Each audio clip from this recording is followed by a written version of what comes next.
आप सबको नमस्कार। हम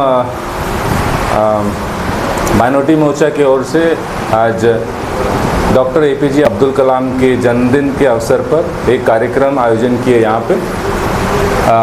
उन्होंने बहुत कुछ हमारे देश के लिए किया है, जैसा आप सब जानते हो। उनको हम मिसाइल मैन कह के भी पुकारते थे और वो एनडीए के टर्म में राष्ट्रपति भी रह चुके हैं। तो इस कार्यक्रम में हमने उनके बारे में कुछ बातें की पार्टी ऑफिस में। और अब आगे हमारे जो महामंत्री जी श्री रामदेव जी कुछ वाक्य रखेंगे। सबको नमस्कार। आज का अब्दुल कलाम जी का जो बर्थ एनिवर्सरी है, इसमें माइनॉरिटी मोर्चा ने एक कार्यक्रम जो है इस पार्टी ऑफिस में उनको सम्मान देते हुए पुष्पांजलि अर्पित किया।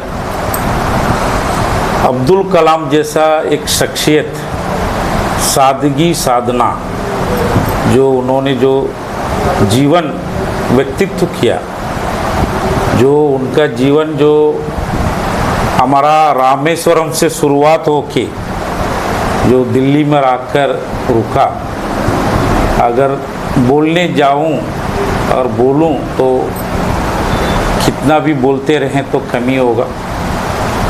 उन्होंने बहुत साधारण परिवार में जन्म लेके, उनका जन्म 1931 में 1931 में रामेश्वरम में एक साधारण परिवार में उनका जन्म हुआ। उसके बाद उन्होंने उसका 10 भाई बहन जो है 10 लोग थे। बहुत आर्थिक मंदी था उनका फैमिली में। उस समय में तो सभी जानते हैं, जब 10 भाई बहनें तो उसका जीवन व्यतीत करना, संसार चलाना कितना कठिन होगा। उस समय में उनका फादर नाव चलाते थे, नाव किराए में देते थे रामेश्वरम में। तो ये अब्दुल कलाम जी का जो जीवन है, जब वो 5वीं क्लास में पढ़ते थे, उनका जो जीवन था, जब वो क्लास में पहला बेंच में बैठते थे, तो साथ में और एक रामदास शास्त्री बोल के एक युवक भी उनका साथ पढ़ाई करते समय उनको जब क्लास टीचर ने आके आप क्यों सामने बैठा है करके उनको जो है पीछे बेंच में बैठा दिया। लेकिन आजकल का जो सोच है वो अलग है, लेकिन अब्दुल कलाम ने वहाँ से एक नया आयाम जो है उन्होंने लिखा। पीछे बैठ कर के उन्होंने एक सपना देखा आकाश में उड़ने का।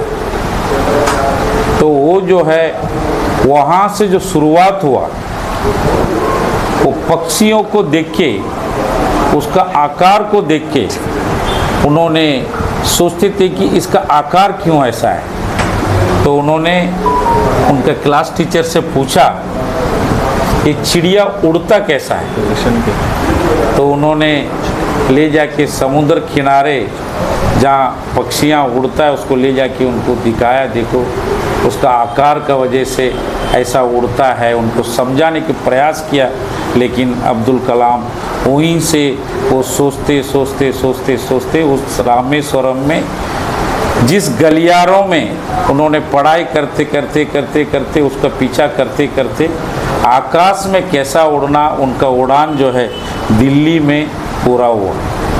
उन्होंने वहाँ से निकल कर के बड़ा संघर्ष भरा जीवन था तिरुचिरापल्ली में। फिर उसका बाद उच्च पढ़ाई के लिए वहाँ पहुँचे, फिर जो है वो चेन्नई पहुँचे। MIT में जो है वहाँ से मद्रास इंस्टीट्यूट ऑफ टेक्नोलॉजी में दाखिला लिया। उसका बाद वो जो है ऐसे ऐसे करते करते वो पहुँच गए, वो साइंटिस्ट मिसाइल मैन का तौर से जो है पहुँचने का उनका एक सिलसिला नया शुरू हुआ था।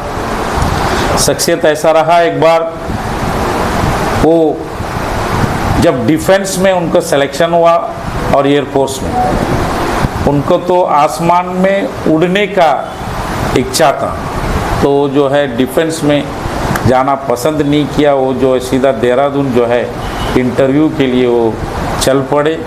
देहरादून में जाने का बाद 25 लोगों का जहाँ भर्ती लेने का जो उनका जो लेटर आया उसमें उनको जो है 9वां नंबर में उनका नाम था। 8 लोगों को जो है उसमें सेलेक्ट हुआ, 9वां नंबर में इनका नाम था। वहाँ जो है वो नहीं भर्ती हो सके। वहाँ से निकले और ऋषिकेश पहुँचे। ऋषिकेश में पहुँचने के बाद वहाँ में शिवानंद महाराज जी से उनका मुलाकात हुआ। उन्होंने एक बात उनको बताया। उन्होंने बोला आप वो बड़ा दुखी हो के अब्दुल कलाम उनका पास बताया कि मैं जो सोचा था वो नहीं हो पाया, अब क्या करूं करके। बोला तेरे लिए देश और तेरा ज़िंदगी में बहुत कुछ इंतज़ार कर रहा है, तुम आगे बढ़ो, तुमको और आगे जाना है, इसी वजह से इसमें रुकावट पड़ा है, अब आगे बढ़िए।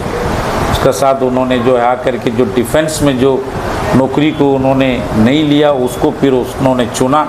फिर वहाँ से जो है एक नया शुरुआत जो है जो ये देश इंतज़ार कर रहा था उसको उन्होंने पूरा किया। इस तरह जो है वहाँ से अब्दुल कलाम जी ने नया आयाम लिखा। बड़े बड़े अवार्ड, पद्म भूषण, पद्मश्री, लास्ट में जो है ये भारत का महामहिम भी बनने का बाद भी जो अब्दुल कलाम शिक्षा लिया, जो बच्चे लोग के साथ शिक्षित भी करते थे, आखिर में महामहिम बनने का बाद भी आखिरी दौर में वो जब शिक्षा देते थे उसी समय में उनका आखिरी मृत्यु भी हुआ। उसका बाद जहाँ उनका अंतिम संस्कार जो है धनुषकोडी में जहाँ पैदा हुए उसी मिट्टी में उनको अंतिम संस्कार किया गया था। लेकिन मैं एक बात बताना चाहूँगा, अब्दुल कलाम को भारतीय जनता पार्टी ने जितना सम्मान दिया, हमेशा ये कहते हैं सभी, भारतीय जनता पार्टी जो माइनॉरिटी को, अल्पसंख्यक को हमेशा दूर रखता है। बहुत सा मिसाल दे सकता हूँ, लेकिन जो अब्दुल कलाम को हमारा वाजपेयी जी ने जो सम्मान दिया, उसी तरह हमारा नरेंद्र मोदी जी ने उनका मृत्यु का बाद उनको रामेश्वरम में उनका मेमोरियल बना के उनको सम्मान दे के इस देश को नहीं, इस दुनिया को दिखाया कि भारतीय जनता पार्टी का जो विचारधारा क्या है, ये दुनिया को नरेंद्र मोदी जी ने दिखाया, उनको सम्मान दिया। उस सादगी को, उस साधना को, उनका व्यक्तित्व मैं नमन करता हूँ। नमन करते हुए मेरा बात को यहीं जो है मैं अपना बात को विराम देना चाहूँगा, क्योंकि अब्दुल कलाम जैसा शख्सियत को मुझे उनका बारे में 2 बात बोलने के लिए माइनॉरिटी मोर्चा ने मुझे इस प्रेस कॉन्फ्रेंस में और इसमें आमंत्रित किया। मैं उनको भी जो है धन्यवाद व्यक्त करते हुए मैं अपना बात को यहीं विराम देता हूँ। धन्यवाद।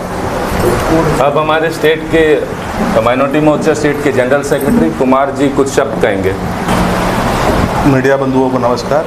भारतीय जनता पार्टी अल्पसंख्यक मोर्चा की तरफ से कलाम को सलाम जो प्रोग्राम हमारे दिल्ली से दिया गया है, उसके इंचार्ज हमारे रोज जी और एलेक्स जी, साइजू जी और रॉबर्ट जी, ये प्रोग्राम को बहुत बढ़िया से करके देने के लिए बहुत बहुत धन्यवाद।